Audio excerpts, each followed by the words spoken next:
Depuis mercredi, l'enquête sur les extorsions dénoncées par Paul Pogba s'est accélérée.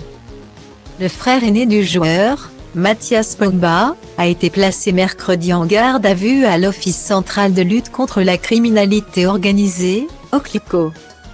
4 autres personnes, âgées de 27 à 36 ans, ont également été entendues par les enquêteurs de la police judiciaire. Il s'agit d'amis d'enfance ou de proches des deux frères Pogba, d'après une source de l'enquête. Les 5 suspects ont dit être victimes d'individus dont ils refusent de donner les noms.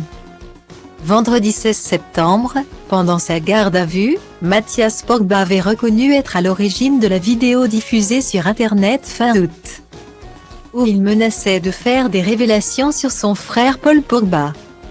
Depuis ce samedi 17 septembre, l'affaire a encore pris un nouveau tournant, entendu depuis mercredi.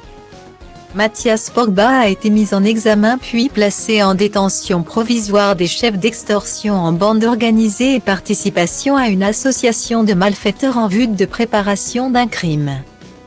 4 autres personnes, des amis d'enfance de Paul Pogba, ont, eux aussi, été mis en examen et incarcérés. Des chefs d'extorsion avec armes en bande organisée, arrestation, enlèvement, séquestration ou détention arbitraire pour préparer ou faciliter la commission d'un crime ou d'un délit, participation à une association de malfaiteurs en vue de la préparation d'un crime. Nous allons contester cette décision, a commenté l'avocat de Mathias Pogba, Yassine Bouzrou.